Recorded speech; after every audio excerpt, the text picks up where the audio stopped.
வாசிப்பு என்பது எவ்வளவு பெரிய பலம் என்பதை நாம் வாசித்து வாசித்துத்தான் தெரிந்து கொள்ள வேண்டும். நான் உதாரணத்திற்காக முதலில் நமக்கு அடிப்படை நூலாக உலக பொதுமறை என்று நாம் கொண்டாடுகின்ற திருக்குறளை கையில் எடுக்கிறோம். திருக்குறளுக்கு எத்தனையோ பேர் உரை எழுதியிருக்கிறார்கள். நாம் வாசித்துக் கொண்டே இருக்கும், இன்னும் புதிது புதிதாக எழுதி கொண்டே இருக்கிறார்கள். ஒரு குறட்பா செய்நந்தி அறிதல், நயன் தூக்கார் செய்த உதவி பயன் தூக்கின் நன்மை கடலின் பெரிது. உங்களுக்கு இந்த குறட்பா தெரிந்திருக்கு. உங்கள் வீட்டிலே இருக்கிற எந்த திருக்குறள் உரை புத்தகத்தையும் நீங்கள் எடுத்து பாருங்கள்.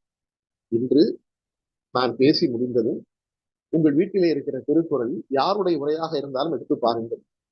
இந்த குறட்பாவிற்கு எல்லோரும் எழுதியிருக்கிற பொருள் ஒன்றுதான். எதிர்பாராமல் செய்யக்கூடிய உதவி என்பது கடலை விட பெரியது. அதுதான். இதுதான் எல்லோரும் எழுதியிருக்கிறார்கள்.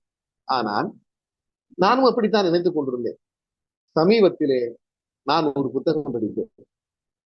மறைந்த தமிழறிஞர் ஐயா திரு செல்வ கணபதி அவர்கள் எழுதிய விடை வேடும் வினாக்கள் என்று ஒரு புத்தகம்.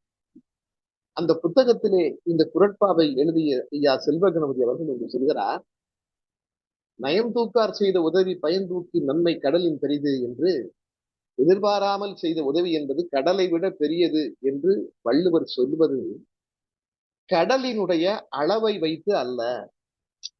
கடலை விட பெரியது என்று நாம் படித்தவுடன் என்ன நினைப்போம்? கடல் மிக பெரியது, கடலை விட இது அளவில் பெரியது என்றுதான் நாம் நினைப்போம். எல்லோரும் அப்படித்தான் பொருள் தந்திருக்கிறார்கள். ஆனால் ஐயா செல்வ கணபதி அவர்கள் வேறொரு நோக்கத்தில் வேறொரு பார்வை இந்த குறளை பார்க்கிறார். என்ன சொல்கிறார்? திருவள்ளுவர் கடலினுடைய அளவை வைத்து சொல்லவில்லை, கடலின் தன்மையை வைத்து சொல்கிறார் என்று சொல்கிறார். அதாவது கடலினிடம் சூரியன் நீரை கேட்கிறது, உடனே கடல் கொடுக்குமா? கொடுக்கும் போது கடல் என்ன நினைத்து கொடுக்குமா? இன்று நாம் நம்முடைய நீரை கொடுக்கிறோம், அது மேலே போய் மேகமாக மாறி நதியாக ஓடி மறுபடியும் நம்மிடம்தான் வரும் என்று எதிர்பார்த்து அந்த உதவியை கடல் செய்கிறது. அம்மா வீட்டிலே இருக்கிறார். ஒரு வாசலிலே ஒரு யாசகர், ஒரு பிச்சைக்காரர் வந்து பிச்சை கேட்கிறார். அம்மா ஒரு பிச்சை போடுகிறார். போடும்போது நம்ம இன்னைக்கு இவனுக்கு பிச்சை போடுவோம், நாளைக்கு இவன் நமக்கு பிச்சை போடுவான்னு நினைச்சு அம்மா போடுறாங்க? இல்லை. அம்மா எதிர்பாராமல் அந்த உதவியை செய்கிறார். ஆனால் கடல் எதிர்பார்த்துத்தான் அந்த உதவியை செய்கிறது. ஆக அம்மா செய்கிற உதவி மிக சிறியதாக இருந்தாலும் அது இந்த கடலை விட பெரியது. கடலினுடைய தன்மையை விட இந்த